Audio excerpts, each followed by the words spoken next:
If everything has a purpose, that means that you have a purpose. And everything, if it has a purpose, then there's a reason it is here. There's a reason for it. And if we are saying that we are not worthy, we're literally arguing with creation itself.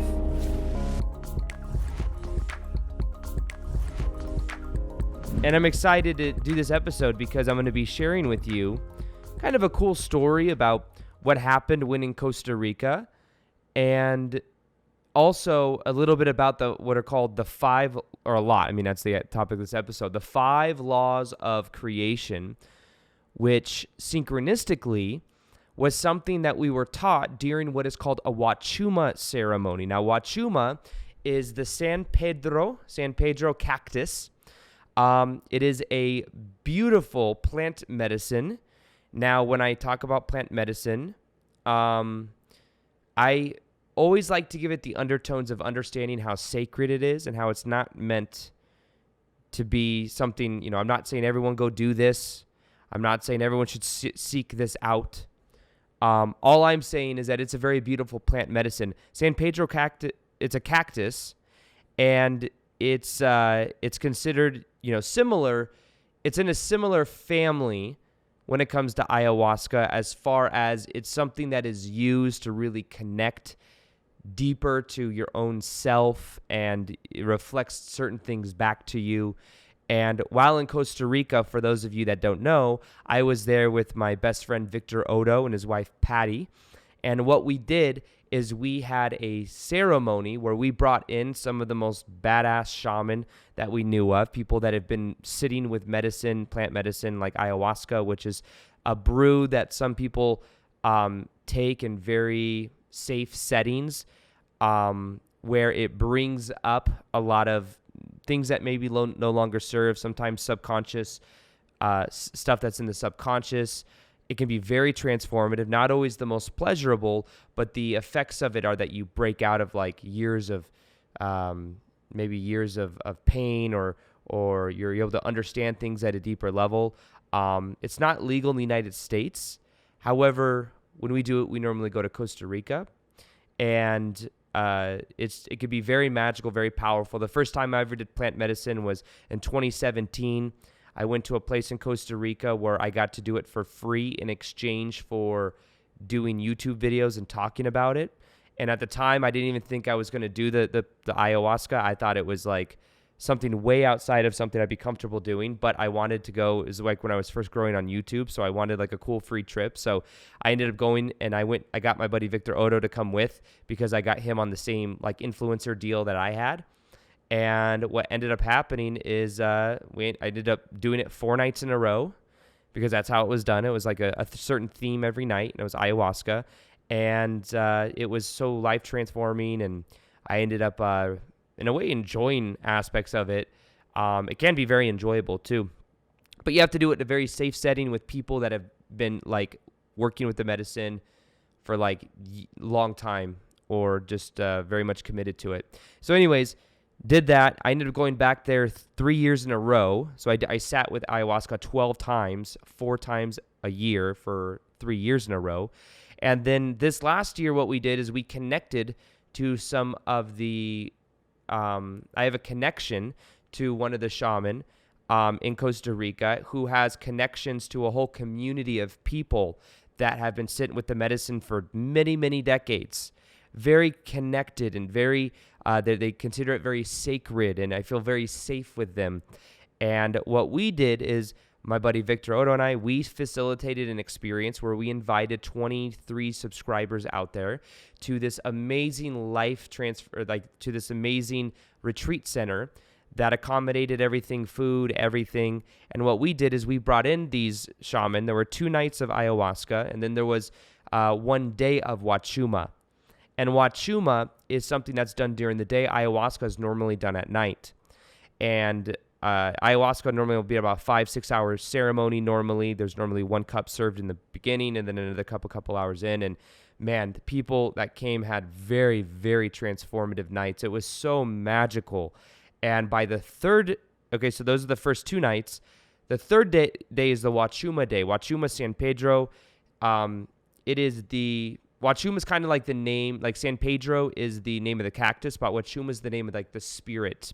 It's almost like, I have a whole bunch of hape over here. Hape is, or rape is that of ceremonial tobacco that's mixed with ash that then goes up the nose. Actually, I know it sounds intense. But it's like something a lot of people do to ground. And tobacco, the spirit of tobacco is mapacho. And they say that tobacco is one of the first plant medicines, and that mapacho is what told the shaman how to mix these other brews, how to mix the vine with chacruna and all this stuff to make ayahuasca and to make different plants, different brews that we use as plant medicine. So the third day, though, is Wachuma. Now, I've done San Pedro a few times, maybe 5 to 8 times. And this was the most magical experience of my life. The guy that was facilitating it has been working with Wachuma for like 20 years. He went to Peru and learned all about the cactus and how to connect to it. And this guy, I always say, anytime I talk about him, he's like a living, walking cactus. That's it. He like embodies the cactus so well. And I felt such a connection to him. And I also realized I have such a deep connection to Wachuma. I feel like in past lives, I worked with Wachuma a lot. It's funny. I have a picture in my master bedroom of Peru, of Machu Picchu. I've never actually been there yet, but I've always felt such a deep connection to Peru. And I know that I have a very strong past life connection to it. And when I met this guy who's the Wachumero, who's the guy that's, facilitates the Wachuma ceremony or San Pedro, he talked about how he went to Peru for like 10, 15 years to study it. And I realized in the connection, when I was on Wachuma, I realized that I have such a strong connection to Peru, and I also have such a strong connection to Wachuma. So it's a medicine that is it's heart medicine. It opens up the heart, and it makes the inner child come out. And I think maybe in this life, maybe because I went through a lot of pain early on in life, or with the ex-stepmom thing, and I didn't really allow my inner child to be nurtured. I think that because of that, I love Wachuma so much because it really puts you into your inner child. They say that when you have a belly of Wachuma, it's so easy and clear. It's so easy to have unconditional love. You feel so connected to everything and everyone, and it's a very social thing. You normally do Wachuma in a social environment when you're talking to other people, and it's like this, it's a very magical experience, and it's very special. But the Wachuma ceremony this time with somebody that has been facilitating it for 20 years, it was such a different level of mastery that he has, because that's his one medicine is Wachuma. And in it, what he did is very special. First off, he had some of the people that were there that we came, people that we brought from our YouTube audience. He had like 5 people help him make sacred geometry in this altar space. And this Maloka, by the way, was amazing. It was, if you guys saw it on Instagram, then it's literally this Maloka that's on this huge mountain that's overlooking one of the most epic views I've ever seen in my life. It's like when you're in Hawaii and you go to like, what is it called? Diamond Point or something like that. Like you'll spend half an hour hiking up to this beautiful point to have this amazing view. That similar view is at the top of this mountain in Costa Rica, and you're staying there. Like you're staying in a place, and then you go up to the Maloka, which is where all the ceremony space was. It's where each night the ayahuasca was. It's like an indoor-outdoor thing, but the view is insane. It is incredible. So imagine being on this wooden Maloka with this big awning that's over it, because it did rain sometimes, but we were protected from the rain. And then there's like this altar space where there's these rocks that are beautiful, like perfectly laid out in a big square, and you're not allowed to cross into the altar. And then there's different like plants and like leaves and roses that are in the middle of it. And then there's crystals that are put in a certain formation. And then there's this sacred geometry that took people like a couple hours or something like that to do, and they made it together. So there are people that, were staying there and that were going to be in the ceremony space. And then there was a fire at the very end of it, and that fire was lit all day long. And the Wachuma lasts like 14 to 16 hours, and you have to take it very early in the morning, because 16 hours later, you still won't be able to sleep. You'll just feel so amazing. You won't even really want to sleep. But anyways, there's a fire at the end of it, and what he does is there's like cushions all the way around, so we're all kind of gathered around there. And when you start it, what happens is every now and then it comes back. He has this like little whistle, and because you're allowed to also have some free time. I mean, it's a 16-hour ceremony, but what happens is you take this medicine. It's a powder. It's mixed with a couple other plants to help with digestion. And you open up ceremony, and what happened is there were 6 or 7 times that we would break and then go do stuff and then be able to talk to people and be able to do different inner work.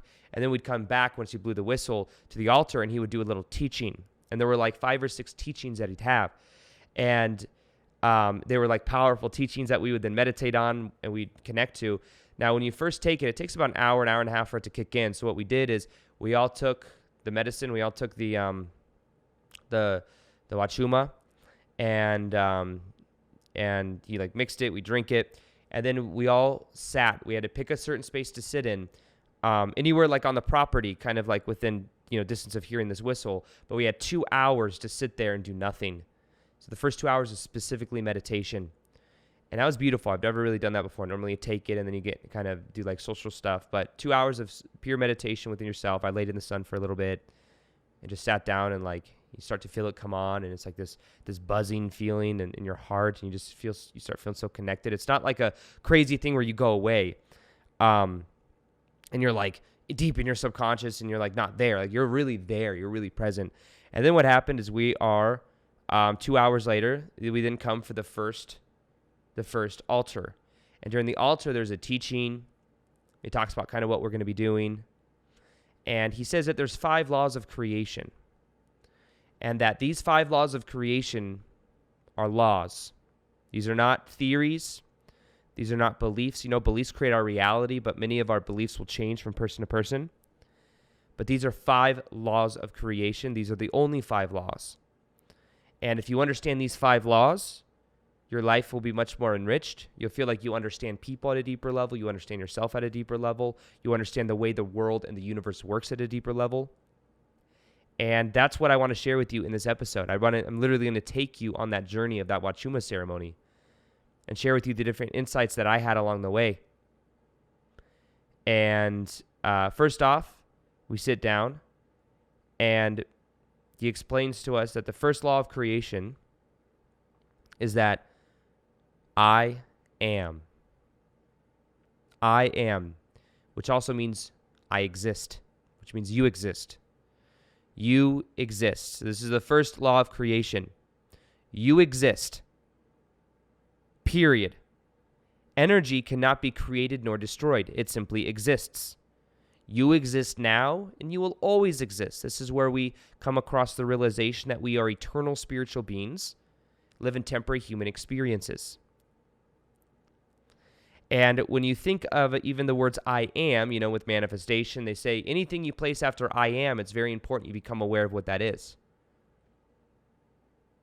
You could say I am an artist. I am a writer. I am a YouTuber. I am a speaker. I am a father. I am a son. I'm not a father, by the way. I'm just saying different things. Not yet, anyways. Anything you place after I am becomes a part of your identity. A lot of the work that I teach on my channel, too, is about identity. When you change your identity, you change your life. When you change the way you view yourself, when you change who you are being, you change your life. And your outer reality is a direct reflection to how you are showing up in the world. And at any moment, you can make a new choice about who you are, and that puts you in a different reality. Many of you know the story of me working my 9-to-5 job, and then one day deciding I'm going to make videos every single day, no matter what. And now think about that, by the way. I'm going to make videos every single day, no matter what. I'm not going to make videos every single day until this happens. I'm not going to make videos every day because then this will happen, because that's then a condition, and that's then makes it a means to an end. I decided to make daily videos every single day no matter what because it's who I am. And before to that, I was selling women's shoes. I was showing up every day. My thoughts, my emotions, my actions were equal to that identity. But then I made a new choice about who I am. And once I started getting some type of results, I also started to see myself differently. I changed my self-image. I started to see myself as a hard worker. So that was something that really changed my own perception of myself. And once you change your identity, you change your life. So You exist. Now, the other part of this is realizing this idea on self-worth. This is a powerful insight that I had on self-worth.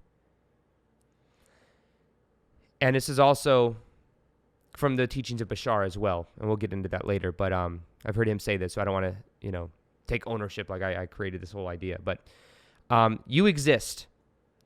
Everything in our reality has a specific purpose. I'm looking outside right now. I see beautiful trees. I see grass. I see water. The elements that beautifully mesh into each other. The trees that do what they do so that we have fresh oxygen. That it filters the air. Everything has a purpose in our reality. Now, if everything has a purpose, that means that you have a purpose. And everything, if it has a purpose, then there's a reason it is here. There's a reason for it.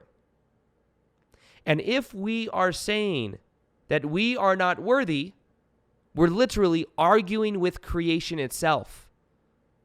Worthy, think of worthy. The word worthy is related to that of value. Worth, value. Think about it like that. You have value for just being you. You are worthy for just being you. You don't need any other reason for you to be worthy, for you to be valuable. You being yourself is adding value to the world because you have a purpose, and your purpose is to be yourself. Now you do, yes, have some overarching purpose in life. Could be to be a great mom, could be to do what you're passionate about, could be to create art, whatever it is. But if you believe you're not worthy, you don't have value, you're literally arguing with creation itself. Say, no, the trees have a purpose. That person has a purpose. That person has value. The tree has value, but I don't have value, which means I am so special. It's really a fight for significance. I am so special that everything else has value but me. You see? And then we're able to say, wait, that sounds kind of ridiculous. Of course I have value. And I don't have value if I do X, Y, Z. I have value just for being me. So realize that. Stop arguing with creation. You have value for simply being you. Self-worth is directly related to self-value. And you value yourself when you start to realize that you being you has a purpose and that you can give yourself more permission to be the most authentic version of you. So a big session when I was doing that Wachuma ceremony, by the way, I'll share with you a lot of my insights along the way. One of the main ones I had was related to that of self-worth. And the way that this realization came was there was this lady who was assisting the Wachumero, and her job, literally, she goes to ceremony, and her job is to build and keep the fires going. So there's like a fire there. The fire represents transformation. It represents the burning of the old, letting go. Fire is actually a neutral thing that we give a lot of meaning. The reason I say that is my dad's a firefighter, and my dad used to have this fire license plate that said "Fire good, people bad," and he would. The reason it said it is because he's a firefighter, and he's like, fire's actually good. People think fire is bad. It's actually good. It's just the people that start the fires are bad. The people that are careless are bad. That was the idea behind it. But in the ceremony, that idea came back to me because I realized the meaning, and I'll explain to you this powerful, powerful insight that I had. But in relation to self-worth, now first off, we're going to move on to the second law of creation here in a minute. But this beautiful, I think she was a Colombian woman, she was there with her partner, whose ironically name was Agni, which if you guys don't know, Agni means fire. And I don't know if that was his real name, though. I just have a feeling that maybe he changed his name or something like that. But she gave this 20-minute dialogue as she was starting the fire. And she was so emotionally connected to this fire and the way she was talking about it. She talked about this fire and what the fire represents and the power of fire and how beautiful it is and how it's used to transmute and how it represents transformation. And then she was talking about like the emotion of fire And she talked about how there's an inner fire within us and a fire that's in everybody else. And you could see it in people's eyes. You can see that fire. And as she was talking about this, almost every single person, this is 2 hours in after, this is after the ceremony, 2 hours in after we started feeling the medicine, as she was explaining it and how deeply connected she was and grateful she was talking about this fire, it made us realize, what are we grateful for in life? This woman is like bringing us to tears talking about fire. It was the most emotional thing I've ever been through that I didn't really understand, because we were just setting a fire. We were literally setting a fire, and you look around, everyone has tears in their eyes and they're crying because of you felt so connected. But here's the insight that I had with self-worth. First off, it was 2 levels, appreciation and self-worth. A lot of times we have amazing connections in our life, amazing friends in our life, but we don't realize our own connections and how appreciative we can be. But not just that. For me, she talked about, towards the end of it, almost everyone was crying or like had tears in their eyes with this beautiful dialogue that she had, because she was crying too while she was like talking about it. It was so emotional. But she talks about this inner fire inside all of us and how a lot of times we're not building the inner fire. We're not nurturing it. We're not feeding it wood. And to me, that inner fire represented self-worth, because that was a theme for me on this Wachuma ceremony. Are we building the self-worth? Are we understanding and appreciating our own value? We build the fire within ourselves anytime we set boundaries. We say, this is okay, this isn't okay. Anytime we nurture our own inner child, we play, we have fun, we appreciate our time with other people. Anytime we do these things, we are building our inner fire, our inner worth, our inner value. And the more we build that, the more we start to feel that energy within ourselves, the more connected we feel as well. And one of the insights I realized too is like literally her job at ceremonies is literally to build fires, and that's it. She builds the fire, she gives a dialogue on it, but she builds the fire and it stays lit for like 12 to 14 hours. That's a full-time position. That's a full-time job. And it made me realize that a lot of us are neglecting our own inner fire, our inner sense of self-worth, our inner sense of appreciation. We're not building it. It's a full-time position, yet we're not even aware of our own inner fire. And that to me was a very powerful realization. Now this brings me to the second law of creation. And what we did is after that, we broke apart for a little bit, and it's so funny. He said, when you eat on Wachuma, I used to smoke weed back in the day. I don't smoke weed anymore, or cannabis. Back in 2012, I used to though, and one of my favorite things to do was to smoke and eat. I would smoke and go to buffets. I would smoke and go to the grocery store. I would smoke and eat. I love smoking and eating. So when I stopped that was one thing I kind of missed. Well, when you take Wachuma, and it's funny the way he said it, like in the beginning, we didn't eat anything really all day until dinner at like 7 at night. And the day before we did ayahuasca at night, and you stopped eating at like 2 o'clock in the day. So it was a long time. I was like, I'm going to be hungry. But what they brought out was, first off, they brought out the most amazing cacao. It was like cacao to drink. And then there was also a big thing of fruit. There was pineapple, watermelon, papaya. Papaya is amazing in Costa Rica, by the way. Anywhere, but especially Costa Rica. Mango, maybe. Big plate of fruit. And he says, I'm going to warn you. You're going to go over, and you're going to see that bowl of fruit, and you're going to take a bite of pineapple. And it's going to be the best pineapple you've ever had in your freaking life. And then you're going to want more pineapple. You're going to keep eating this pineapple. And it's so true. When you on Wachuma and you go eat, it's like your inner child comes out, and you're like, oh my God, it's so freaking amazing. So just a little side note about what happens on Wachuma. And it's so good. And the funny thing is when you eat on Wachuma, and it starts to digest in your stomach, you start to feel it even more. So you could be like 8-10 hours into ceremony, and it comes in waves. It's not like it's crazy intense the whole entire time. But then what happens is you go to You go eat like 9 or 10 hours later, and then you get another rush of feeling it because then it's digesting your stomach, which is amazing. One of the most blissful experiences ever, honestly, in so many ways. I love food. So anyways, the second law we get brought back after we ate our pineapple. It says the one is the all and the all is the one.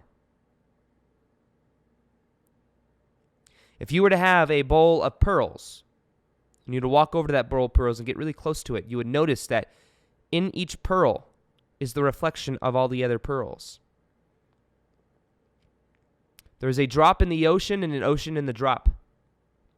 The all is the one and the one is the all. This is a powerful realization as well. To me, this is a reflection that everything is a reflection. Every person, it's funny because when you're going around, especially on Wachuma, you're super sensitive and empathic to everybody you're around, even more so. And we're all reflecting things back to each other. You'll find somebody that you really connect to and realize that they remind you of your mom. They remind you of your dad. And you feel a connection to them. It's all a reflection. It's a reflection of your own inner connection to yourself. Now here was the realization that I had. After that one is the all and all is the one, I just realized, even when, I forget her name, but when she was talking, the Colombian woman talking about fire, even when she was talking about the fire, I had this realization that like everything in reality is just a reflection of us. So when she was beautifully and so elegantly talking about the beauty of this fire and what the fire means, what she was really crying about and connecting to was another aspect of herself. Because everything has no built-in meaning other than the meaning we give it. We can look at the beauty and the poetry of that, of fire, and we can see what it reflects back to us. But at the deepest levels, everything is us. One of the deep levels of reality is realizing that it's all a dream.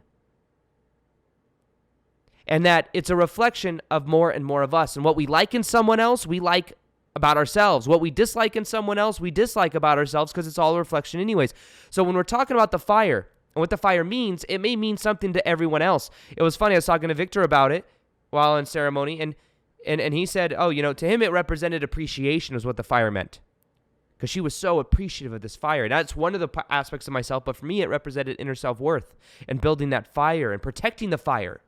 It's important to protect the fire of ourselves. If people are walking in and kicking dirt on it and trying to kick out our fire, we may not be aware of it, but that would kill our sense of self-worth, our sense of value, our appreciation. That's why it's okay to have boundaries. But one is the all and the all is the one. The realization that I had is everything is literally a reflection. And when you look at the things that happen in your life and the people that you're connected to, normally the people you're around are people that you identify with, people you relate to. And people you don't like are people that you reject an aspect of yourself. It's all a reflection. And this is also something to realize when we talk about that, of everything that is happening in the world right now. We talk about the craziness happening and this great awakening that's happening, all this dark agenda that's out there, the people that the last cards they're trying to put up their sleeves to remain control on this planet.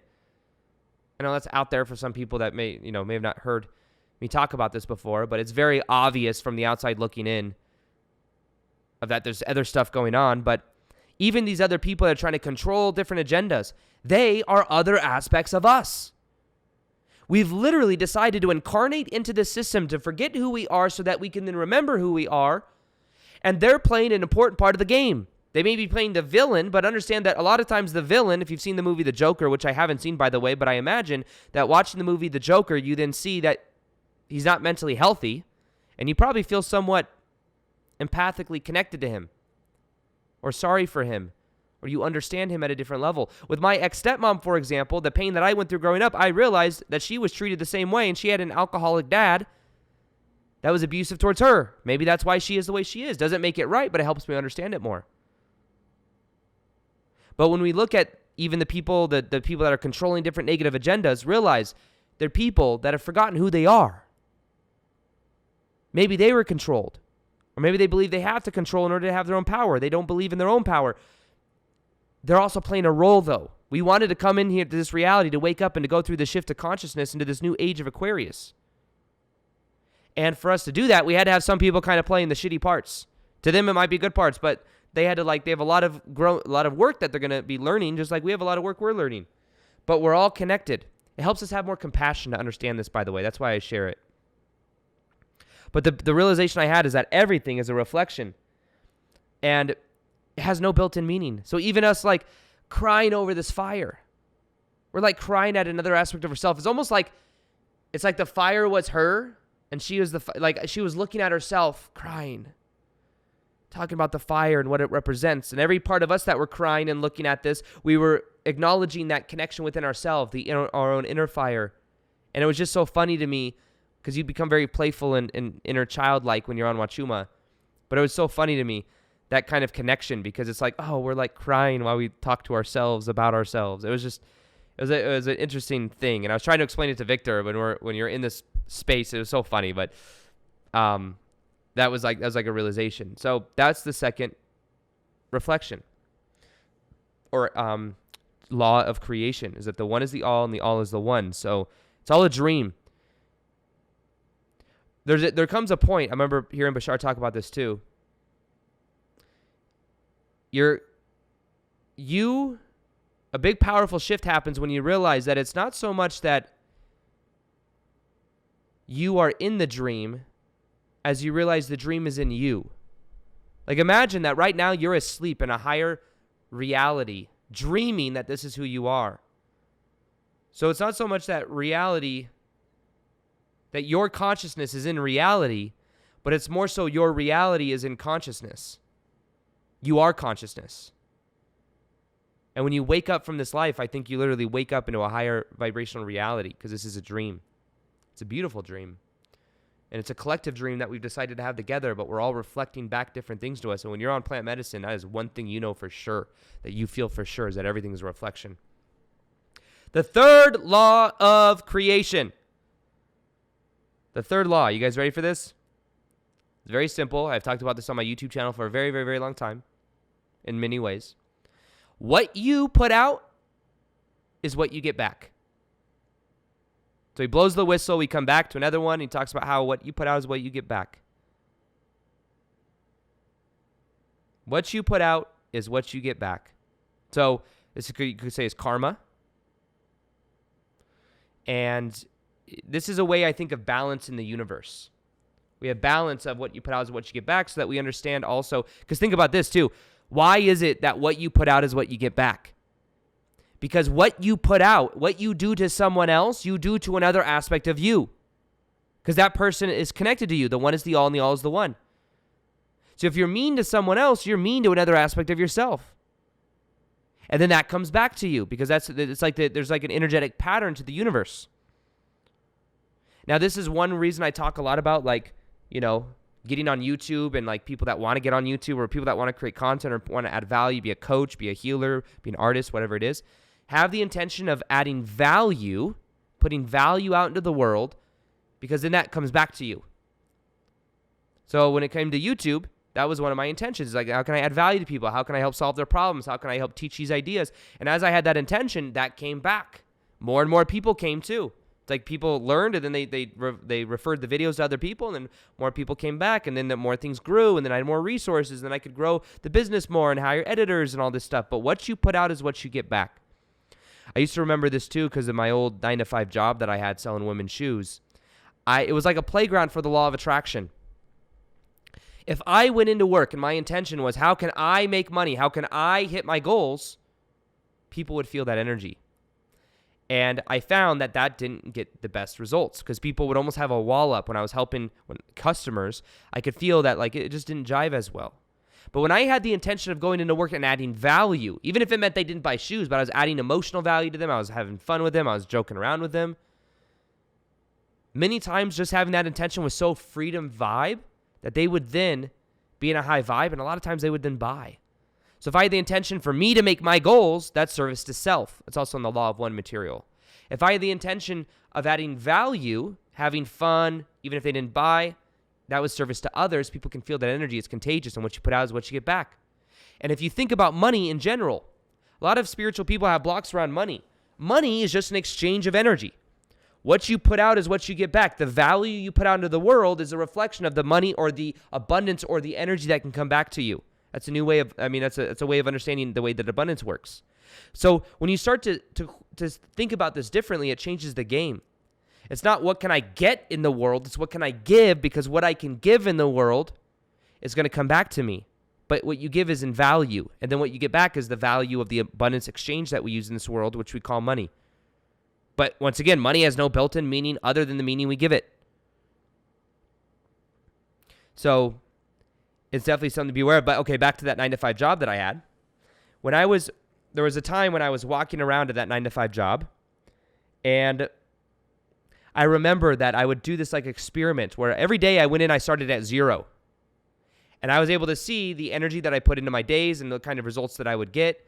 If I had the intention of me making money, I'd get a certain result. If I had the intention of adding value, I'd get a better result. If I had the intention of having fun, I'd get a certain result. If I had the intention I was very serious, I'd get a lesser result.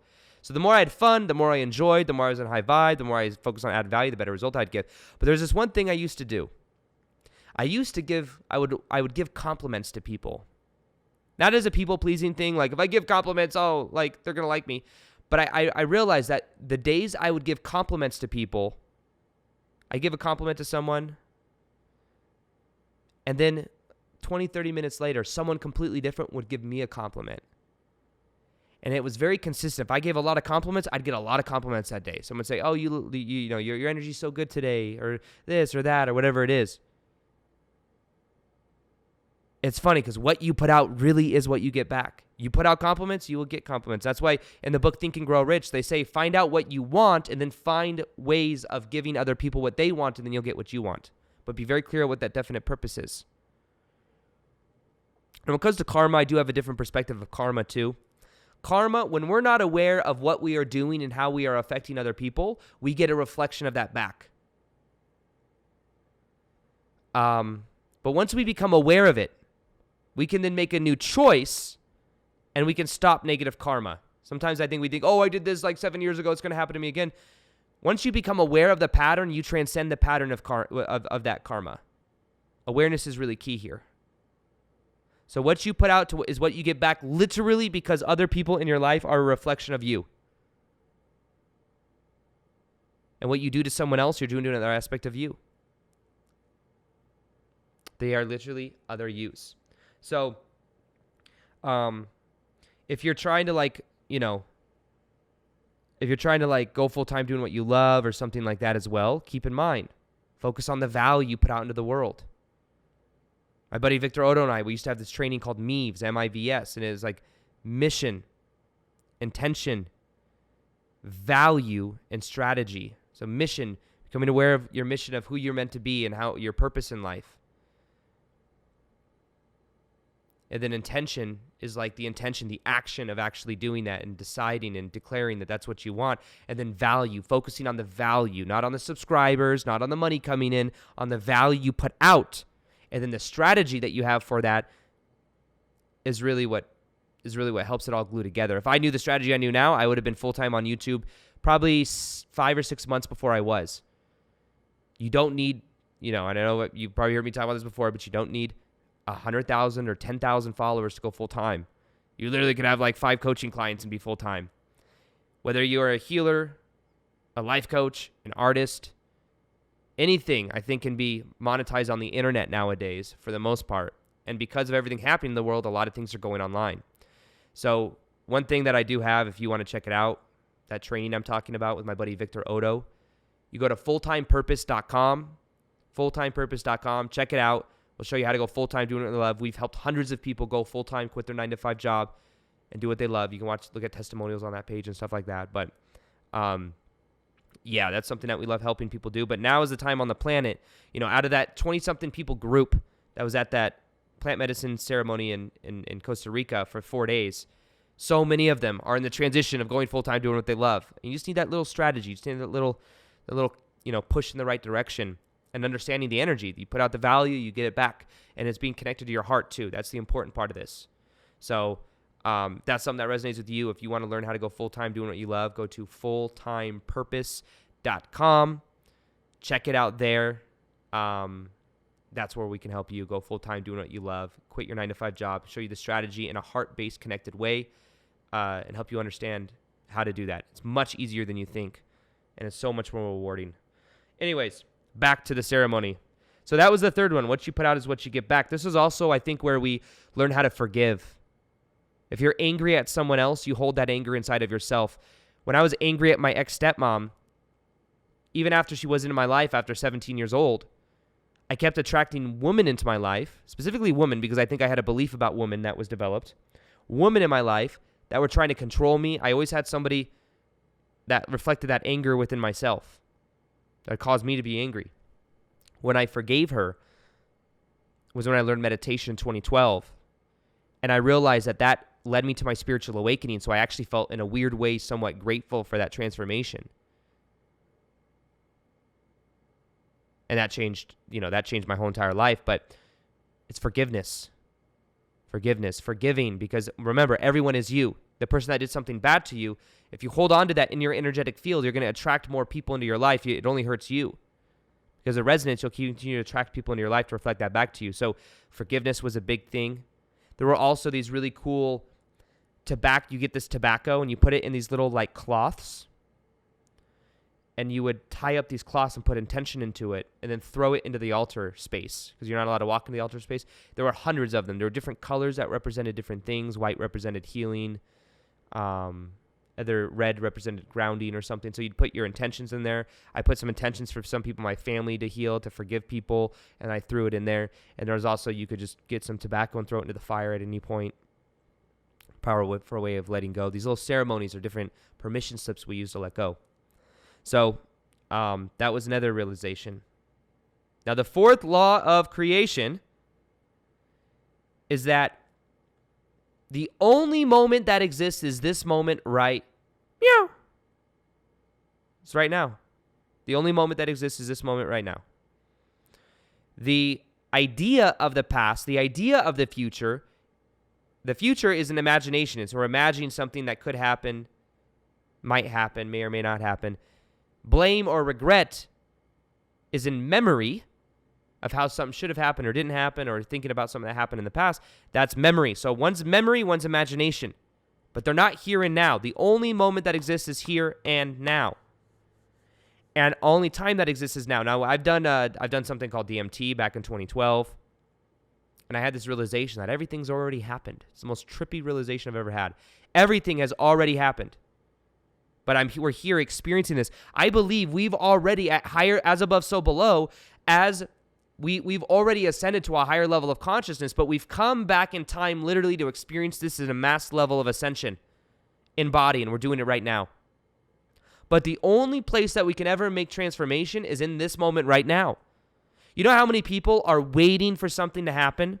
You know how many people are waiting for some money to be redistributed because of all the dark negative agendas on the planet and how money's been hoarded into this negative intentions? There's people waiting for that. There's people waiting to ascend. There's people waiting. They're waiting for ETs to come down to higher dimensional beings to come down to save us, to give us technology. I've got news for you guys. I would love for that to happen, but we must change now. We are the change we are seeking. They are not going to come until we have done some work within ourselves to where we can meet them halfway. And if they were to, I think the way that they explain it is, with higher dimensional beings, it'd be like them landing in an insane asylum. Because a lot of us have forgotten who we are. We've forgotten that we are eternal spiritual beings, that they are literally us. There are other versions of us, that we have connections to other reality systems as well because we're such vast spiritual beings. We've forgotten that. So would you want to go into an insane asylum where people have forgotten who they are, and they have guns, and they believe you're the enemy? Probably not. So when we want ETs to come down here, higher dimensional beings, realize they're not going to come down here until we do the inner work, and we're not so freaking crazy, and then we remember who we are. That's the key. Now, the only time that exists is now. That's where transformation happens. We can at any moment make a new choice about who we are.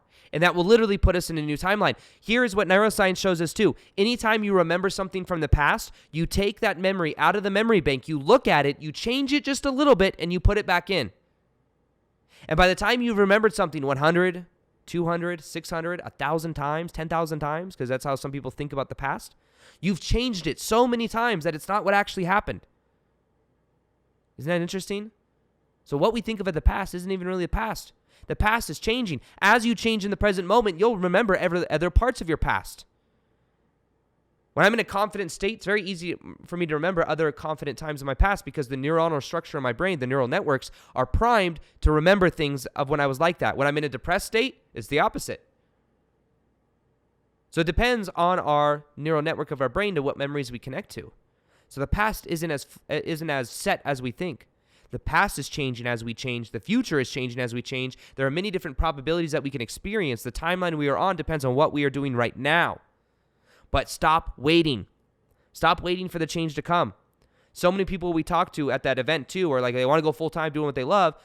And the main piece of advice we have is to start. You don't need to have it all figured out. You don't need the right camera equipment. You just need to start. When you start putting yourself in a new energy. And as you are being that, because it's who you are, your reality on the outside begins to change, especially with the intention of adding value. The only moment that exists is this moment, right? Meow. All right? Now, the fifth law of creation. Now, let me tell you, when this fifth law was stated, it blew my freaking mind. You want to know why? The moment that he said this is what I realized. So, this teaching is from the Wachuma. This, by the way, these shaman, we had other shaman that were going to come that we've worked with before. But logistically, they weren't able to come because of some reason. And we had to find new ones, and we found ones that we were connected to through someone that I knew in Costa Rica, and it turned out way better than it would have anyways. These people are so badass, and they've been doing it for so long and so sacred with it. It was incredible. But synchronistically, this Wachuma we met was just so amazing. I felt so connected to him. He's so amazing. But if you don't know, Victor Otto and I, we are huge Bashar fans. We're like Bashar heads.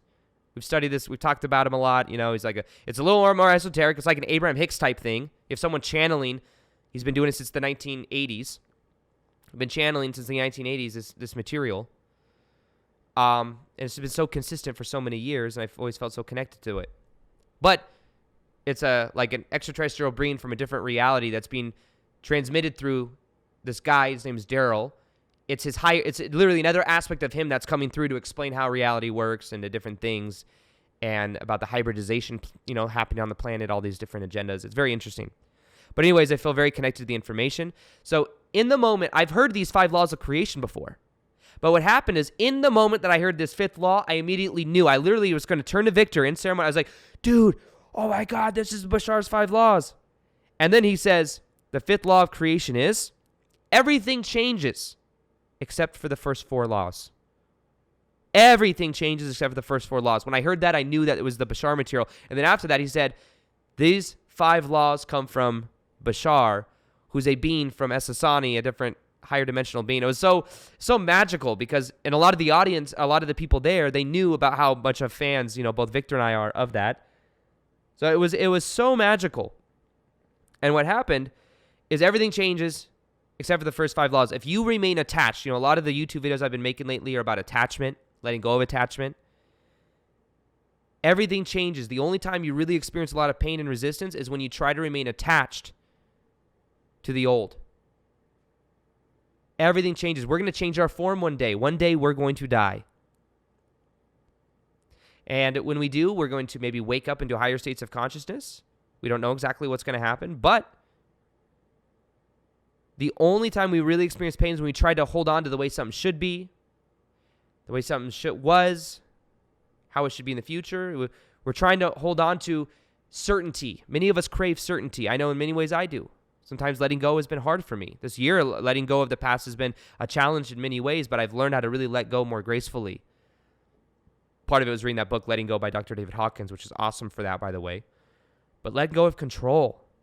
I've had to learn to let go of control, trying to control aspects of my life, trying to control expectation, trying to control the way people respond to me. The more I've let go, the more free I've become. Letting go of attachment is key.